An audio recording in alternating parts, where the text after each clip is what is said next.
خلوص مبارکباد پیش کرتا ہوں کہ انہوں نے وقت کی ضرورت تاجدار ختم نبوت کانفرنس کو منعقد کیا.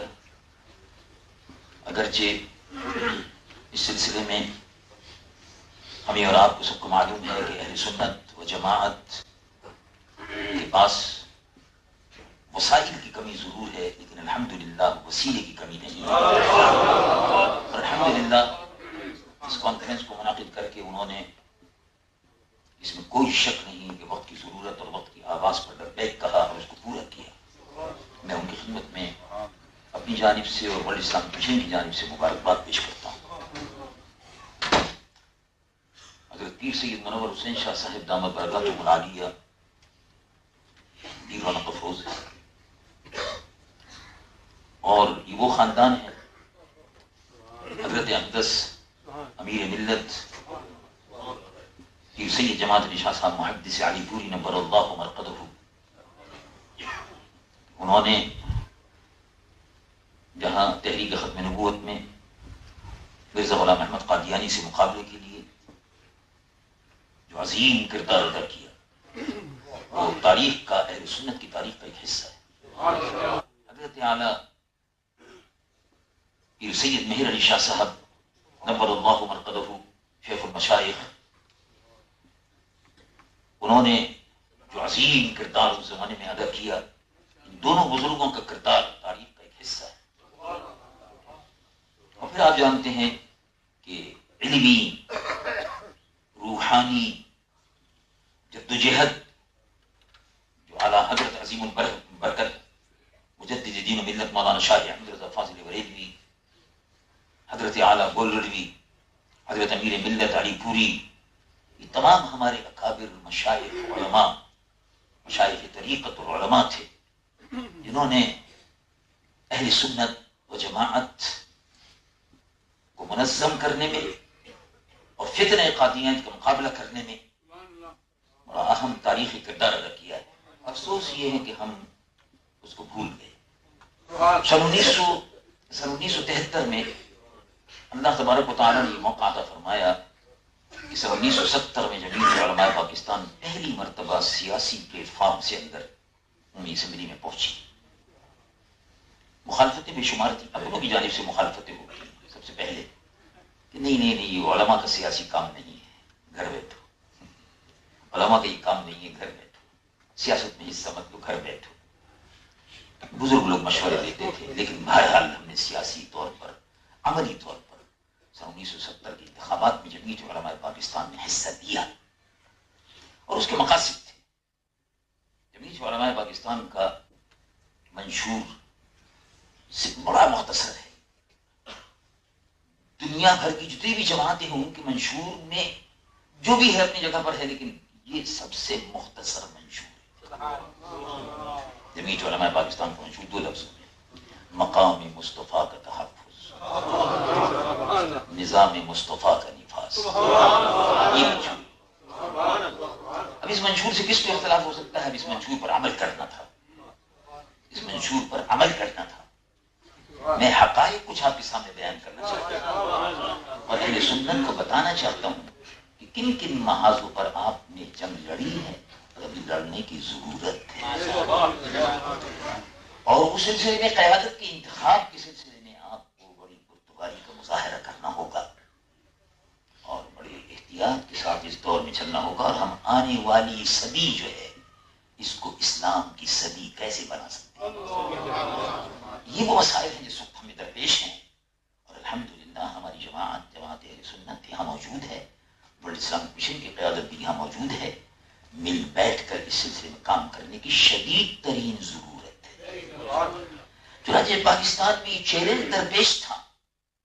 میں کیونکہ آپ جانتے ہیں کہ میرے والد ماجد نور اللہ مرقدہ حضرت مولانا شاہ عبد الحلیم صاحب صدیقی رحمۃ اللہ علیہ، وہ میرے خیال میں واحد مبلغ تھے جو بیرونی ممالک وغیرہ سب دورے کرتے رہتے تھے. اور یہ انہی کے بعض مقامات پر لگائے ہوئے پودے ہیں کہ الحمدللہ وہ آبیاری ہو رہی ہے اس کی.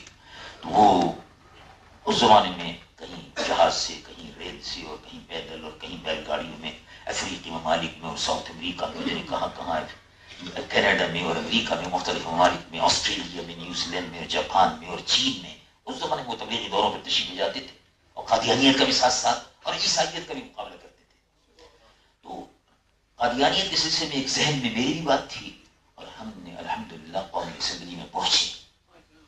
قومی اسمبلی میں پہنچنے کے بعد سب سے پہلا کام جو ہم نے کیا الحمدللہ وہ یہ تھا کہ اس میں دستور میں یہ عارضی دستور بنا اور اس دستور میں یعنی وہ عارضی دستور تھا کیونکہ اس وقت پاکستان میں دستور کی ضرورت تھی اور مستقل دستور بنانے کے لیے کمیٹی بن رہی تھی. تو وہ عبوری آمین جو تھا وہ صدارت درج کا تھا اور اس میں انہوں نے یہ بات نہیں رکھی تھی کہ مسلمان کی تعریف کیا. یہ رکھا ہوتا کہ پاکستان کا صدر مسلمان ہوگا. میں نے اس میں پہلے ہی اجلاس تھا, میں نے اس میں قرارداد پیش کی. یہ کیا مطلب ہے اس کا پاکستان کا صدر مسلمان ہوگا؟ کوئی بھی کہہ دے گا مسلمان ہے. مسلمان کی تعریف ہونی چاہیے. Definition of a Muslim should be there. What is the definition of a Muslim? اب اس پر جھگڑا شروع ہو گیا. سیدھی سادی بات ہے صاحب, آپ کہتے ہیں کہ جج کی تعریف کیا ہے؟ جج وہ ہے, ہائی کورٹ کا جج کون ہوگا؟ جس نے اتنے عرصے تک پریکٹس کی ہو, جس کے پاس LLB کی ڈگری ہو اور اتنے عرصے پریکٹس کی ہو. تو آپ مسلمان کی بھی تو کوئی تعریف ہوگی نا. مسلمان کی بھی تعریف ہونی چاہیے, کیا کرتا ہو کیا نہ کرتا ہو, بتائیے اس کو. باہر اس پر لمبی چوڑی بحث چلی. لوگوں نے یہ کہا کہ تم اس مسلمان کی تعریف پر متفق ہو ہی نہیں سکتے ہیں. ہو سکتے ہیں, آپ علماء کو بدنام کرتے ہیں, ہم کر جائیں. چنانچہ انہوں نے کہا ہم چیلنج. یہ پورا مباحثہ قومی اسمبلی کا موجود ہے جو میرے اور اس زمانے کے وزیر صاحب کے درمیان, وزیر مذہبی امور کے درمیان میں ہوتا رہا. اب وہ اس دنیا میں نہیں ہے, بدنام لینے کی ضرورت نہیں. ہم نے کہا ہم چیلنج قبول کرتے ہیں. میں اور علامہ عبد المصطفیٰ صاحب شیخ الحدیث رحمۃ اللہ علیہ جامعہ دارالعلوم جدید شیخ الحدیث تھے, ہم وہاں سے اٹھے. ہم نے کہا ہم چیلنج قبول کرتے ہیں, صبح تک آپ مسلمان کی تاریخ طاقت کر دیں گے. اور میں نے پھر اس کے بعد دیوبندی علماء جو تھے, مفتی محمود وغیرہ, ان سب کو بلایا. یہ لوگ یہ بھی کہتے ہیں کہ صاحب قادیانیت کا مسئلہ جو ہے وہ مختلف لوگوں نے فلاں مکتب فکر کے لوگوں نے حل کیا. میں نے ان سے ایک اجتماع تھا بڑا خصوصی, اس کے اندر وہ لوگ موجود تھے. میں نے اسے عرض کیا کہ سن 1947 میں ایک اسمبلی بنی تھی, اس اسمبلی کے اندر آپ کے علماء میں سے کون علماء موجود تھے پاکستان کی پہلی اسمبلی میں؟ تو انہوں نے کہا کہ مولانا شبیر احمد عثمانی ہماری جانب سے علماء میں موجود تھے. انہوں نے کہا ہمارے یہاں سے تو کوئی بھی نہیں تھا. کوئی بھی نہیں تھا. تو میں نے کہا آپ نے پاکستان کی پہلی دستور ساز اسمبلی میں آپ ہی لوگ تھے, تو آپ نے مسئلہ ختم نبوت پر کوئی کام اس سلسلے میں کیا؟ اور ظفر اللہ بھی آپ کے ساتھ ہی تھا, وزیر خارجہ. سب بیٹھے ہوئے تھے اور بنوری ٹاؤن میں جلسہ ہو رہا تھا. بنوری ٹاؤن میں باقاعدہ ہو رہا تھا اجتماع. میں نے کہا آپ یہ جھوٹی خبریں کیوں شائع کراتے ہیں؟ اس میں جھوٹا کریڈٹ کیوں لیتے ہیں؟ جھوٹے دعوے کیوں کرتے ہیں آپ لوگ؟ سیدھی سادی بات کیجیے, جو آپ نے کیا ہے وہ آپ بتا دیجیے, جو ہم نے کیا وہ ہم بتا دیتے ہیں. اللہ خیر صلی اللہ, اور یہ تو اللہ اور اللہ کے رسول کی رضا کے لیے کرتے ہیں. آپ تو دنیا کو دھوکہ دینے کے لیے کر رہے ہیں, تو مسئلہ سارا ہی نہیں, ثواب تو ضائع ہو جاتا ہے.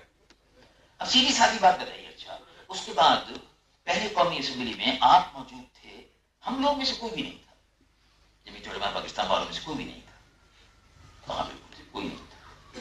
اس کے بعد دوسری اسمبلی آئی, صدر ایوب کے زمانے میں اسمبلی بنی, اس میں ہم لوگ تھے. انہوں نے کہا کہ نہیں کوئی نہیں تھا. آپ تھے کہاں تھے؟ کون کون لوگ تھے بتائیے؟ مفتی محمود تھے, غلام غوث الدالوی تھے, فلاں تھے. ہم میں سے تو کوئی نہیں تھا. تو سن 1962 سے لے کر صدر ایوب کے آخری عہد تک 69 تک اس پورے عرصے میں آپ لوگ اسمبلی کے ممبر تھے. آپ نے کچھ کیا؟ کچھ نہیں ہوا. کوئی ذکر آیا؟ کچھ نہیں ہوا. کوئی قرارداد پیش ہوئی؟ نہیں ہوئی. اب 1971 میں اب قومی اسمبلی وجود میں آئی. اس قومی اسمبلی میں 1973 میں پہلی مرتبہ جمعیت علماء پاکستان ممبر ہو کر قومی اسمبلی میں پہنچی. یہ حقیقت ہے. انہوں نے کہا یہ تو حقائق ہے. اور پھر قادیانیوں کے سلسلے میں قرارداد مرتب کی گئی, اس پر دستخط لیے گئے. وہ کس کی طرف سے آئی قرارداد؟ آپ کی بھی دستخط اس پر لیے, آپ نے تو مرتب نہیں کی قرارداد. یہ قرارداد جو 2-3 دن کے مکمل عرصے مسلسل جدوجہد کے بعد مرتب کی گئی, پھر اس پر سب کے دستخط لیے. اور سب کے دستخط دینے کا مطلب یہ تھا کہ کمال اس دستخطوں میں یہ تھا آج بھی خان عبد الولی خان سے اگر آپ بات کریں جا کے تو کہیں میں تو سیکولر ہوں، میں مذہبی معاملات میں نہیں پڑھتا ہوں، لیکن آپ کو حیرت ہوگی سن کر کہ جب میں ان کے دروازے پر پہنچا وہ قومی اسمبلی کے ممبر تھے اور حزب اختلاف کے قائم تھے. میں نے کہا بات اصل میں یہ ہے کہ مجھے آپ کے دستخطوں کی ضرورت ہے، مسئلہ ختم نبوت کا ہے. آپ حضور کو نبی مانتے ہیں؟ آخر یہ نہیں مانتے. لیکن مانتا ہوں. میں نے کہا دستخط کر دیجیے. خان عبد الولی خان کے اس میں دستخط ہے. تو چنانچہ بہت سے لوگ یہ جو علماء تھے وہ کہتے تھے بھائی کمال ہے، تم نے سیکولر لوگوں سے دستخط کیسے کرا دی؟ میں نے کہا یہ تو حضور کی ختم نبوت کا معجزہ ہے.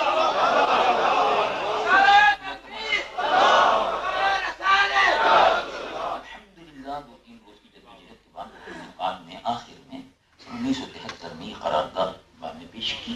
پہلے ہم مسلمان کی تاریخ شامل کرا چکے تھے کیونکہ میں خود قومی اسمبلی میں دستور ساز کمیٹی کا ممبر تھا، دستور بنانے والی کمیٹی، تو اس میں یہ سارے مراحل طے ہوئے. اور الحمدللہ قادیانیوں کے سلسلے میں جب قرارداد میں نے پیش کی تو انہوں نے اسپیکر قومی اسمبلی نے اس کو پڑھ کے سنایا کہ مولانا شاہ احمد درانی صاحب نے قرارداد پیش کی اور یہ کہتے ہیں کہ قادیانیوں کو غیر مسلم اقلیت قرار دیا جائے. بڑا اہم مسئلہ ہے. اس کے بعد پھر وہ بھٹو صاحب نے بھی بلایا اس سلسلے میں اور بہت سی میٹنگ ہوتی ہیں. بھٹو صاحب سے 8-10 مرتبہ اس سلسلے میں میٹنگیں ہوئی، ان کو سمجھایا کہ مسئلہ کیسا ہے. اور جیسے کہ امیر عزیز محترم نے ضرور صاحب نے بیان کیا، تفصیل سے ان سے بات ہوئی. پچھلی بار ریزولوشن پیش کیا تھا اور اس میں نے سب کے دستخط کرا لیے تھے، پابند سب کو بنا لیا تھا پہلے. تو الحمدللہ پیپلز پارٹی نے بھی مخالفت کی اور آخری دنوں میں انہوں نے پھر مجھ سے خود یہ کہا بھٹو صاحب نے کہ میں آپ کی اس قرارداد کی تائید خود کروں گا کھڑے ہو کر. الحمدللہ اس میں کوئی شک نہیں، جو وعدہ انہوں نے کیا تھا ہم سے وہ پورا کیا. یہ میں نے اس کو بارہا بیان کیا اور شاید یہی مسئلہ ان کی نجات کا سبب بن جائے.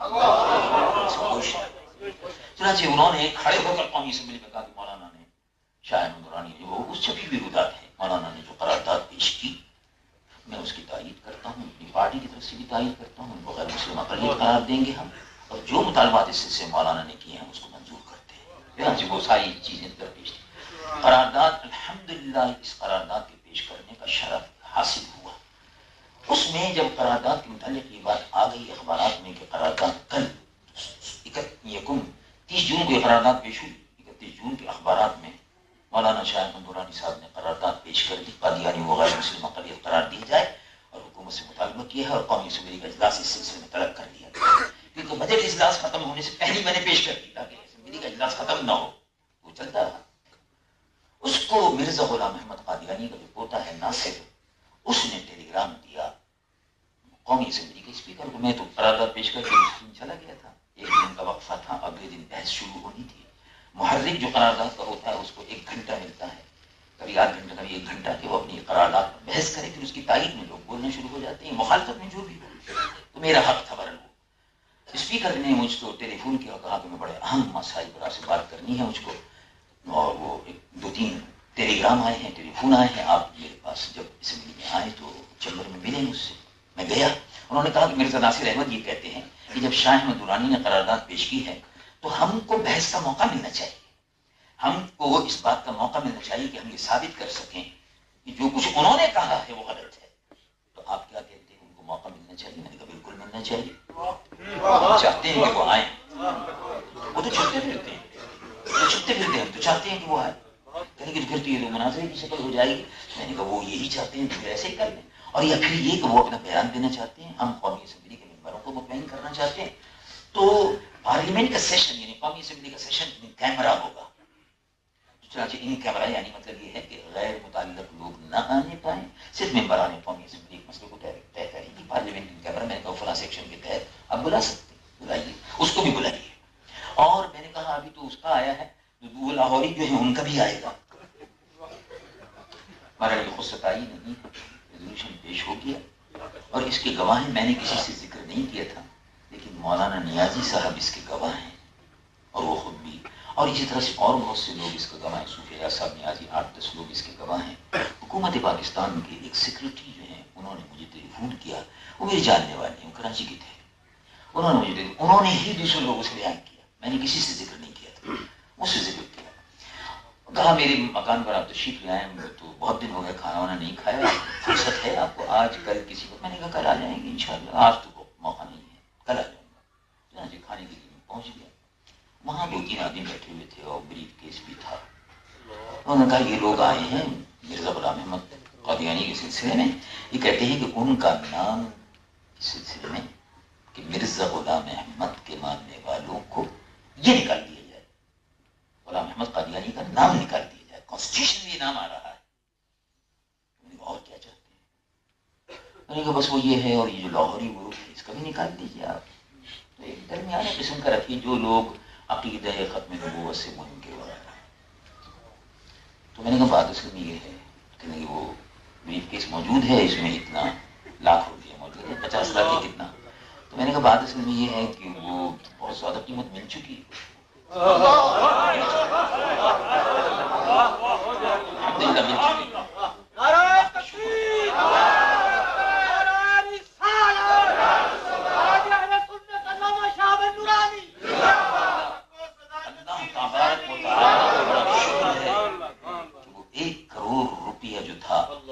ہمارے عقیدے کو متزلزل نہیں کر سکتا۔ میں نے کہا دربار مصطفیٰ سے اس کی بہت بڑی قیمت ہے، اس کا تصور بھی کوئی نہیں کر سکتا۔ میں نے کہا آپ کے ذہن میں بات کیسے آئی کہ آپ ان کو خرید بھی سکتے ہیں، بولی لگا سکتے ہیں، آپ یہاں سے باہر نکل جائیں۔ میں نے کہا دوسروں کا مکان ہے، اس لیے میں کہہ رہا ہوں آئندہ ایسی بات نہیں ہوگی، آپ یہاں سے نکل جائیں۔ اگر آپ میرے مکان میں ہوتے تو پھر میں دوسری طرح سے نکلتا۔ اور ان سے سیکریٹری صاحب سے میں نے کہا ایسے لوگوں کو آپ نے اپنی کیوں آنے دیا؟ ہماری آپ سے ملاقات محبت ہے، وہ اپنی جگہ پر ہے، لیکن ظاہر ہے ایسا نہیں ہونا چاہیے تھا۔ بہرحال قادیانی اس سلسلے میں بڑی کوششیں کرتے رہے، ادھر پیسہ خرچ کرو ادھر پیسہ خرچ کرو، قرارداد نہ آنے پائے، لیکن بہرحال ہم نے کہا کہ نہیں، مرزا ناصر جو ہے وہ اس سے بحث ضرور ہوگی۔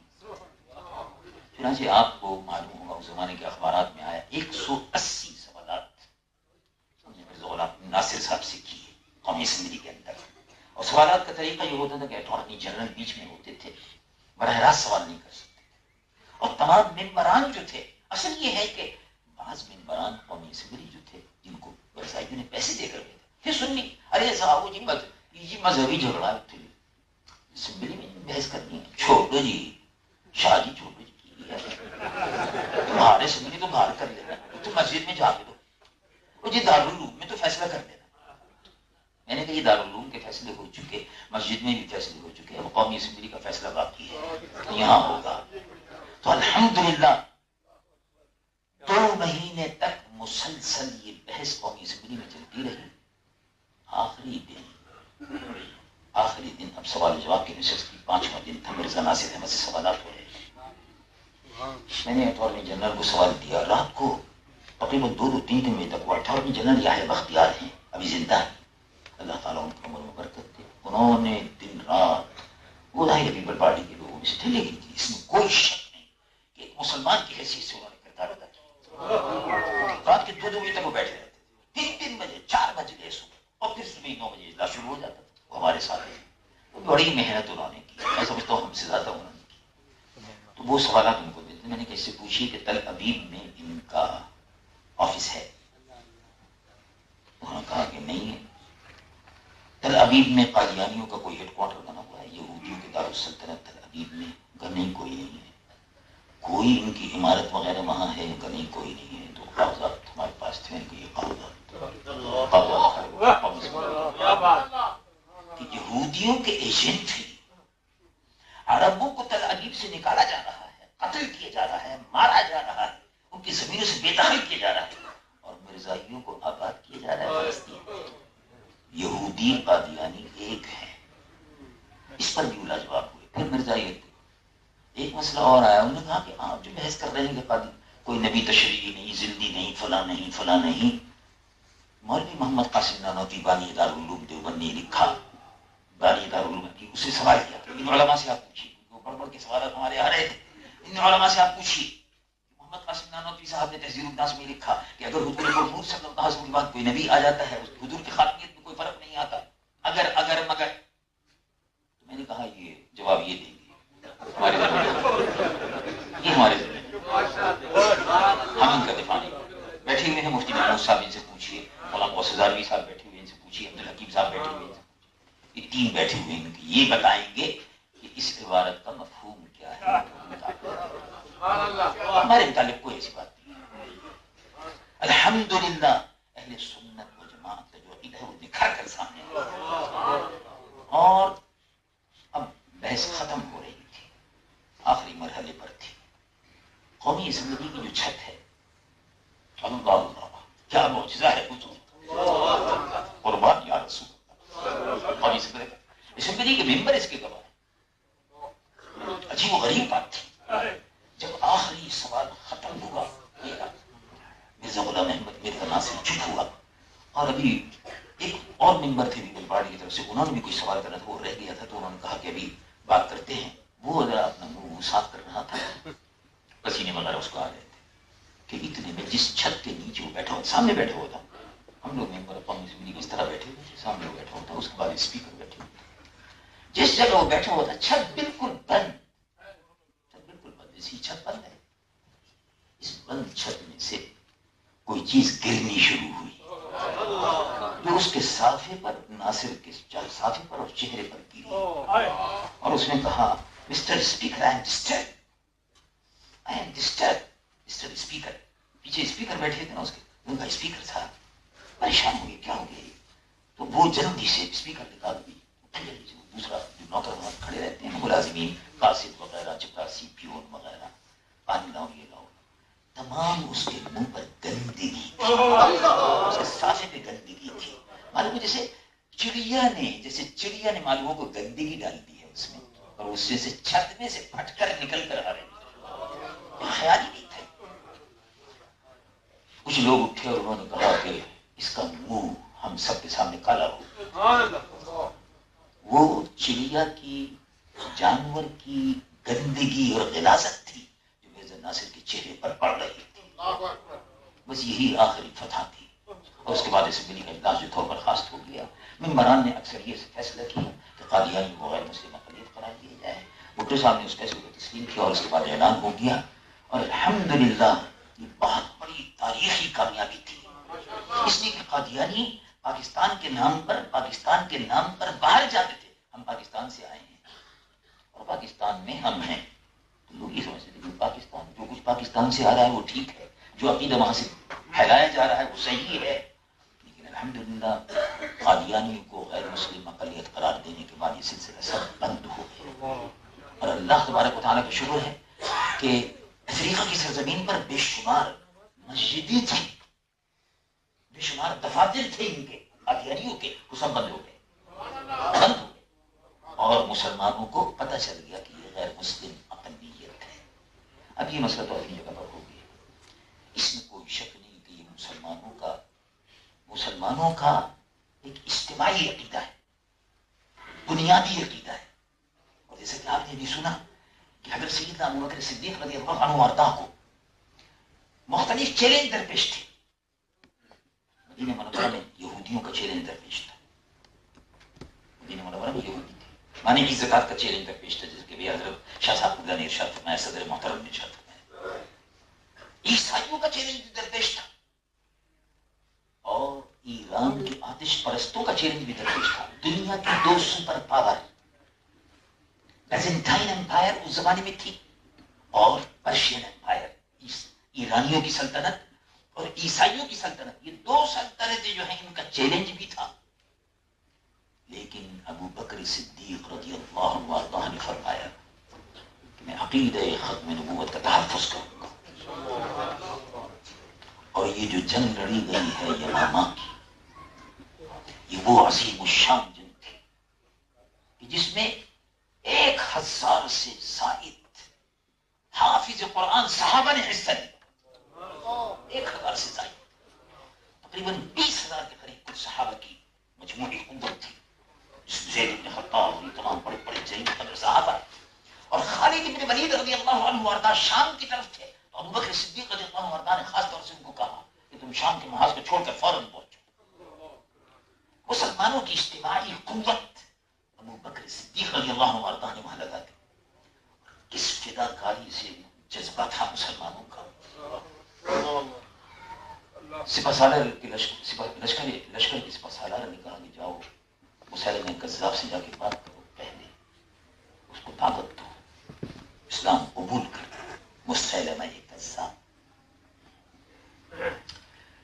اس کے پاس گئے، انہوں نے کہا کہ حضور پر نور صلی اللہ علیہ وسلم اللہ کے آخری نبی ہے، اور یہ تم نے ڈھونگ رچایا ہے، غلط کیا۔ ہاں وہ تو آخری نبی تھے، وہ تو چلے گئے، وہ تو دنیا میں نہیں ہے، تو نبوت جو ہے اب وہ میرے حصے میں آ گئی۔ پہلے آدھی آدھی ہم نے تقسیم کر رکھی تھی، اس خبیث نے یہ کہا پہلے آدھی آدھی تقسیم کر لیتے ہیں، نصف لی و نصف لک، نبوت آدھی آدھی تقسیم ہو گئی، اور جزیرۃ العربیہ نصف لی و نصف لک، جزیرۃ العربیہ کے اس حصے میں میں ہوں اور اس حصے میں تم رہو، حضور پر نور صلی اللہ علیہ وسلم کے لیے وہ کہتا تھا۔ مسیلمہ کذاب سے انہوں نے جب اجازت کہا تو انہوں نے کہا تم بڑے گستاخ ہو، تم مجھ کو کہتے ہو کہ پڑھو لا الہ الا اللہ، رسول اللہ تو پڑھتے ہیں معاذ اللہ۔ حضور پر نور صلی اللہ علیہ وسلم نے فرمایا، حضور پر نور صلی اللہ علیہ وسلم کلمہ ہے محمد رسول اللہ، وہ اللہ کے رسول ہیں، وہ ہیں، تھے نہیں ہیں۔ تم بھی ایمان لاؤ ورنہ بھی جنگ شروع ہو جائے گی۔ کہا کہ نہیں، تم میری نبوت پر ایمان لاؤ۔ کہ یہ تو ہو ہی نہیں سکتا، کہ یہ تو ہو ہی نہیں سکتا، کہ تمہیں معلوم ہے کڑھائی ہے یہ کھول رہا ہے تیرے اس میں تم کو اس میں ڈال دوں گا، کوئی فرق نہیں پڑتا۔ ہم تو رسول اللہ کے دیوانے ہیں، حضور کے مستانے ہیں، ختم نبوت کے پروانے ہیں، اللہ کے محبوب پر اپنی جانوں کو نثار کرتے ہیں، اور یہ عقیدہ ہے۔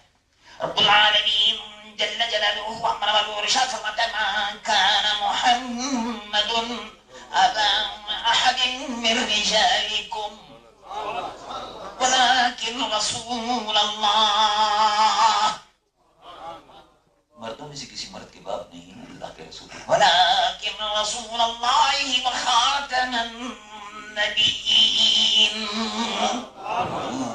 خاتم الانبیاء والمرسلین، ان کے بعد کوئی نبی نہیں ہے، میرا یہی عقیدہ ہے۔ وہ صحابی فرماتے ہیں مسیلمہ کذاب کے سامنے، میرا یہی عقیدہ ہے، میرے ساتھیوں کا یہی عقیدہ ہے، اور امت اسلام کا یہی عقیدہ ہے۔ اس عقیدے پر کٹ مرنا ہے، یہ زندگی کا مشن ہے، اس کا تحفظ کرنا ہے، یہ میرا مشن ہے۔ اچھا میں تم کو بھی کڑھائی میں ڈال دیتا ہوں، جل کر خاک ہو جاؤ، کوئی بات، وہ تمہاری کوئی آرزو ہے، اسے اشارہ کیا اپنے آدمی کو، پکڑ لیا اس کو، صحابی رضی اللہ عنہ کو پکڑ لیا، اور پکڑ کے ان کو ڈال دو اس کو کڑھائی میں۔ جب ڈال رہے تھے تو انہوں نے کہا بات اصل میں یہ ہے، تمہاری کوئی آرزو ہے؟ ان کا بس صرف ایک، جب میرا جسم جل جائے، جب یہ خاک ہو جائے، یہ خاک کو مدینے کے رستے پہ ڈال دو۔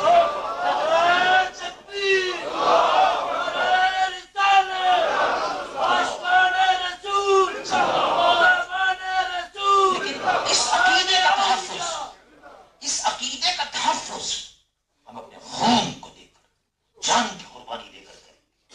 اللہ کے محبوب خاتم الانبیاء والمرسلین، ان کے بعد کوئی نبی نہیں، نبی ان سے پہلے جو تھے پہلے تھے، اب کوئی نبی نہیں، باب نبوت بھی بند ہے اور باب وحی بھی بند ہے۔ یہی ہوا، یہی ہوا ان کے انتقال کے بعد، ان کی شہادت کے بعد جسم خاک ہو گیا تھا، جل گیا تھا، خاک اڑا دی گئی مدینے کی راہ میں۔ صحابی رضی اللہ عنہ کا ارشاد بھی یہی تھا، اور بے شمار صحابہ تھے جو بڑھ بڑھ کر قربانیاں دے رہے تھے۔ 700 حافظ قرآن، جیسے طبری نے لکھا 700 حافظ قرآن صحابہ اس دن اس مارکے میں شہید ہوئے۔ امیر المومنین سیدنا عمر رضی اللہ عنہ کے بھائی زید بن خطاب رضی اللہ عنہ اور بڑے بڑے جلیل القدر صحابہ شہادت کی اس منزل پر پہنچ کر یہ کہتے تھے اب یہاں سے پلٹ کر نہیں جانا، اب قربان ہو جانا ہے اور اس عقیدے کا تحفظ کرنا ہے۔ اگر اس کے تحفظ میں ناکام رہے تو پھر زندگی بیکار ہے. زندگی ہیچ ہے اور بیکار ہے. زندگی یہی ہے اور بندگی بھی یہی ہے. حضور پرنور صلی اللہ علیہ وسلم کی جانصار صحابہ رضوان اللہ علیہم اجمعین مظفر و منصور ہو کر وہاں سے نکلے. مسیلمہ کذاب کو قتل کر دیا. مسیلمہ کذاب کو اس کے زمین کو اس کے وجود سے پاک کر دیا گیا. رسول اللہ کا گستاخ جو ہے، دیکھیے آپ غور سمجھیے قرآن مجید و فرقان حمید کی آیات طیبات پر غور کیجیے کہ جو مکہ معظمہ کی سرزمین ہے، یہ جو حرم کی سرزمین ہے، یہ جو کعبۃ اللہ شریف کی سرزمین ہے، اس کا مقام کیا ہے، اس کی عظمت کیا ہے. رب العالمین جل جلالہ عمر والو ارشاد فرماتا ہے وَإِجْعَلْنَا الْبَيْتَ مَثَابَةً لِلنَّاسِ وَأَمْنًا. ہم نے یہ گھر جو بنایا ہے لوگوں کے لیے مرجع ہے اور امن کی جگہ ہے. یہ مکہ معظمہ میں کعبۃ اللہ شریف امن کا مقام ہے. یعنی جو بھی داخل ہو گیا، آگے ارشاد فرمایا ایک دوسری آیت میں رب العالمین جل جلالہ عمر والو ارشاد فرماتا ہے وَمَن دَخَلَهُ كَانَ آمِنًا. جو اس میں داخل ہو گیا اس کو امن مل گیا. کان آمن، کان آمن. ایک شخص داخل ہوا، مکہ معظمہ فتح ہو رہا. یہ صاحب شفا لکھتے ہیں امام قاضی عیاض نور اللہ وبرکاتہ، وہ عظیم المرتبہ محدث کو نقل کرتے ہیں گستاخ رسول جس کی تلاش میں صحابہ تھے، جو کہتا تھا وحی کے جوڑ توڑ بھی میں کرتا رہتا ہوں. حضور پر وحی آتی ہے، ادھر کو میں ذرا صاف ستھرا کر کے نکھار کے نو کو پرک درست کر کے. ایسے ایسے گستاخ رسول تھے. صحابہ تلاش میں تھے، مل جائے تو اس کو قتل کر دیا. گستاخ رسول کی سزا قتل ہے. کعبۃ اللہ شریف میں داخل ہوا اس کو امن ہے. من دخلہ کان آمنا. لیکن اگر گستاخ رسول داخل ہو جائے مسئلہ کھڑا ہو گیا. مسئلہ بدل گیا، مسئلہ بدل گیا. مسئلہ بدلتا رہتا ہے. جب ذات پاک مصطفیٰ کا مسئلہ آئے گا مسئلہ بدل جائے گا. دیکھو ایک شخص ہے، اس کی بیوی کا ایک شخص ہے، اس کے شوہر کا انتقال ہو گیا. شوہر کا انتقال یہ شوہر نے طلاق دے دی. عدت پوری ہو گئی، 4 مہینے 10 دن عدت گزارنے کے بعد شوہر مر گیا ہے. 3 طلاقیں دے دی. ایک دن عدت گزر گئی، اب وہ آزاد ہے، جس سے چاہے نکاح کر لو. یہ مسئلہ ہے، جس عالم سے آپ چاہے پوچھ لو. کوئی اختلافی مسئلہ نہیں ہے. یہ جس عورت کا شوہر مر گیا یا مطلقہ ہے، عدت پوری کر لے، شادی کر لے، آزاد ہے. لیکن جب ذات پاک مصطفیٰ کی بات آئے گی مسئلہ بدل گیا. رب العالمین جل جلالہ عمر والو ارشاد فرماتا ہے وَلَا أَن تَنْكِحُوا أَزْوَاجَهُ مِن بَعْدِهِ أَبَدًا إِنَّ ذَلِكُمْ كَانَ عِندَ اللَّهِ عَظِيمًا. رسول اللہ صلی اللہ علیہ وسلم تم یہ دیکھو کہ حضور اس دنیا میں تشریف فرما نہیں ہے تو خبردار ان کی بیوی سے نکاح کا تصور بھی مت کرنا. اس لیے کہ جس کا شوہر موجود ہو اس سے نکاح نہیں ہوتا. نہیں ہوتا. جس کا شوہر موجود ہو نکاح نہیں ہوتا.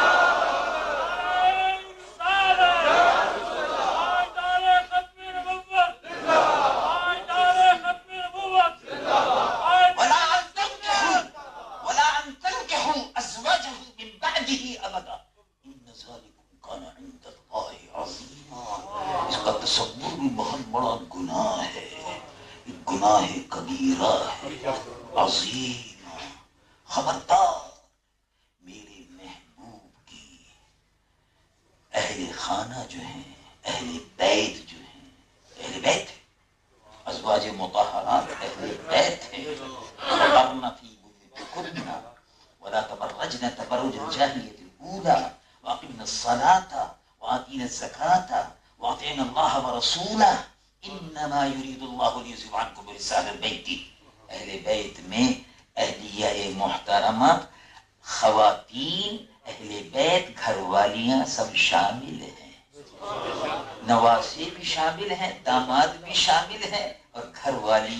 کی شامل باہر نہیں ہے. آیات کا سیاق و سباق بالکل واضح ہے. یرید اللہ. اور اسی طرح سے قرآن مجید کی فرقان حمید کی اور بھی آیات طیبات ہیں. یا اہل البیت اہل البیت. حضرت ابراہیم علیہ نبی علیہ السلام کی اہلیہ محترمہ کو اہل بیت سے خطاب کر کے ارشاد فرمایا. معلوم ہوا کہ گھر والی اہل بیت ہے. گھر والی اگر گھر میں داخل نہ ہو جی تو پھر ظاہر ہے گھر کیسے ہوگا.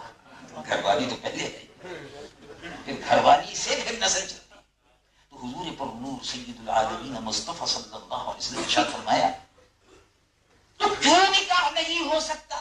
اس لیے کہ جس عورت کا شوہر موجود ہو نکاح پر نکاح نہیں ہو سکتا. نبی کی بیویاں, نبی کی بیویاں ازواجہ امہات, ہماری مائیں. ولا ان تنکحوا ازواجہ من بعدہ ابدا. حضور حیات النبی زندہ ہے. اللہ کے محبوب صلی اللہ علیہ وسلم کی جانثار صحابہ رضوان اللہ علیہم اجمعین نے مسیلمہ کذاب کے خلاف جو جنگ لڑی, وہ اتنی عظیم الشان جنگ تھی اسلام کی تاریخ میں کہ اس کا تصور نہیں کر سکتے.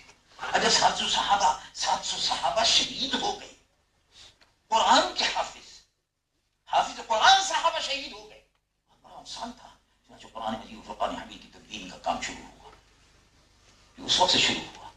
خیال آیا کہ حافظ قرآن صحابہ تو شہید ہونے لگے, اب اس طرح سے جنگیں ہوں گی, جہاد ہوگا, جہاد جاری رہے گا, تو پھر کیسے ہوگا؟ چنانچہ وہ قرآن مجید و فرقان حمید کے سیدنا ابو بکر صدیق رضی اللہ عنہ کے زمانے سے کام شروع ہو گیا.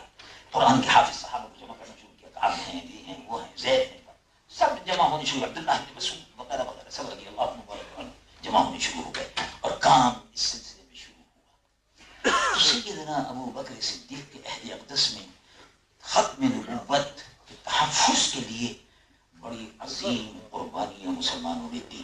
اب جماعت اہل سنت اور ہم جماعت اہل سنت یا اسلام مشن کس سے عبارت ہے؟ ہم سب ہیں مسلم, ہم سب ہیں, یہ ہماری سب کی جماعت ہے, اہل سنیوں کی جماعت ہے. ان کا کام کیا ہے؟ قادیانی اس محاذ پر بڑے زوردار طریقے سے عمل کر رہے ہیں, اس لیے کہ ان کا اب راستہ پاکستان میں بند ہو گیا. پاکستان میں ان کا راستہ بند ہو گیا. پاکستان میں ان کے تمام جتنے بھی دروازے دل تھے, جیسے سانپ کے دل ہوتے ہیں, ان کو بند کر دیا کانسٹیٹیوشنلی اور قانونی طور پر بند کر دیا. اور جدوجہد وہاں کا اصل میں پاکستان کو ہم چاہتے ہیں اسلام کا قلعہ بنا, اور اسلام کا قلعہ جب بنے گا جب یہ عظمت مصطفیٰ کا پاسبان ہوگا. اور آپ نے دیکھا کہ جمعیت علماء پاکستان کا منشور بھی یہی ہے. منشور پر ہم نے ایک حد تک عمل کیا. مقام مصطفیٰ کا تحفظ, مقام مصطفیٰ کا تحفظ, قادیانیوں کے خلاف جو کام ہم نے کیا, جمعیت علماء پاکستان نے جو کام کیا ہے وہ اپنے منشور پر عمل کیا ہے. منشور کا دوسرا حصہ ہے نظام مصطفیٰ کا نفاذ, اس پر بھی جدوجہد جاری ہے. اور انشاءاللہ مایوس ہونے کی کوئی بات نہیں, مایوس ہونے کی بات نہیں. پاکستان کے لوگ یہاں ہیں, پاکستان سے آئے ہوئے لوگ بھی ہیں, دوسرے ممالک کے لوگ بھی یہاں ہیں, میں جانتا ہوں, دیکھا ہے. میں ان کو سب کو بتاتا ہوں کہ انشاءاللہ پاکستان اسلام کا قلعہ بن کر رہے گا. اس سے مایوس نہیں ہونا چاہیے. جو لوگ مایوس ہو جاتے ہیں یہ ہو رہا ہے, یہ ہو رہا ہے سب دشمنان اسلام کی سازشیں, دشمنان اسلام کی سازشیں. وہ پیسہ خرچ کر رہے ہیں, ٹیلی ویژن پر پیسہ خرچ کر رہے ہیں. قادیانی کینیڈا میں, قادیانی امریکہ میں, قادیانی لندن میں, قادیانی فرانس میں, جرمنی میں, ان ممالک کو میں جانتا ہوں کہ قادیانی ایئرپورٹ پہ اترتا ہے اور وہ کہتا ہے میں قادیانی ہوں, فوراً پولیٹیکل اسائلم, سیاسی پناہ, اس کے تمام جتنے بھی تحفظات اور اس کے تقاضے ہیں وہ سب اس کی خدمت میں پیش کر دیے جاتے ہیں. اس کی وجہ کیا ہے؟ اس کی وجہ یہ ہے کہ مرزا غلام احمد قادیانی نے خود کہا تھا میں تو ملکہ معظمہ, حضور ملکہ معظمہ, میں تو آپ کا خود کاشتہ پودا ہوں.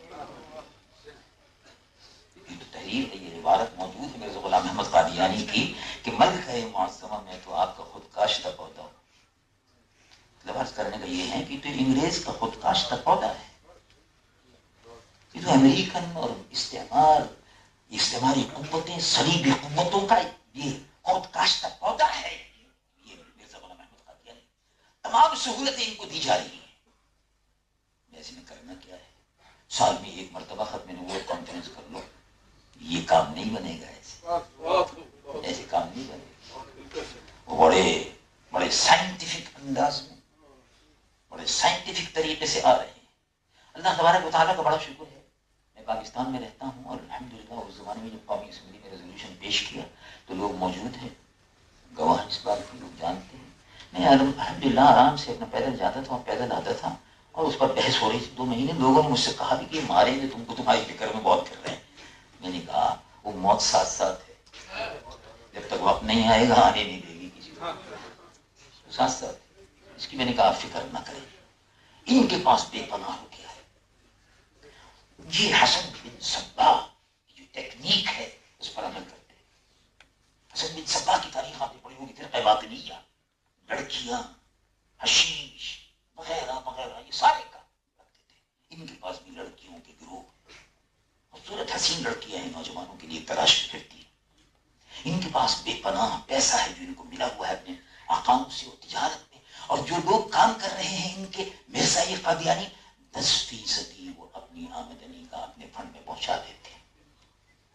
یہ آج جو آپ دیکھ رہے ہیں سیٹلائٹ، اور سیٹلائٹ کے ذریعے سے ان کی اشاعت ہو رہی ہے مرزائیت کی اور قادیانیت کی، کیا اس کا مقابلہ کرنے کی ضرورت نہیں ہے؟ آپ کی کانفرنس کچھ نہیں ہے اس کے مقابلے. میں یہ تجویز کرتا ہوں کہ صدر محترم بھی یہاں تشریف رکھتے ہیں، حضرت علامہ قمر الزمان اعظمی صاحب ہیں، مولانا شاہد رضا صاحب ہیں، حضرت پیر سید منور حسین شاہ صاحب قبلہ ہیں. یہ ان کے بزرگوں کی اور ان کے اسلاف کی دی ہوئی وہ گائیڈ لائن ہے، وہ رہنمائی ہے جس پر ہم عمل کر رہے ہیں. یہ ایک کمیٹی تشکیل دی جائے، ایک ٹرسٹ بنایا جائے اور آگے چل کر اتنا سرمایہ ہمارے پاس بھی ہو کہ ہم بھی ایک چینل خرید کر سیٹلائٹ سے مقابلہ کریں. جو حرب وہ اختیار کرتے ہیں ہم ایک ٹرسٹ بنا سکتے ہیں. ہم ایک ٹرسٹ بنا کر، ٹرسٹ تشکیل دے کر، اور اس سلسلے میں جماعت اہل سنت اور بڑی سب برادر تنظیمیں مسئلہ ایک ہے، عقیدہ ایک ہے، اور انشاءاللہ ساتھ مل کر کام کرتے رہیں گے. اللہ تعالیٰ نظر بد سے بچائے. آمین.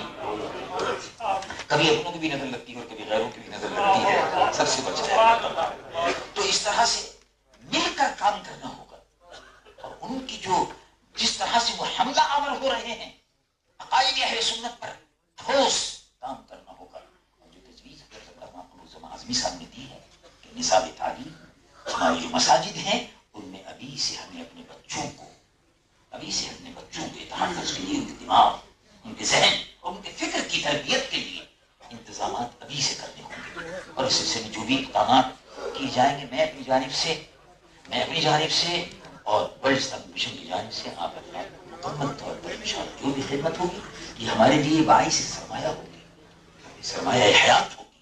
حضور پرنور سید العالمین مصطفیٰ صلی اللہ تعالی علیہ وسلم کے عقیدے ختم نبوت کے تحفظ کے لیے، ذات پاک مصطفیٰ صلی اللہ علیہ وسلم کے تحت ختم نبوت کے تحفظ کے لیے جس قربانی کی ضرورت ہوگی انشاءاللہ العزیز ہم حاضر ہیں. اللہ تبارک و تعالی قبول فرمائے.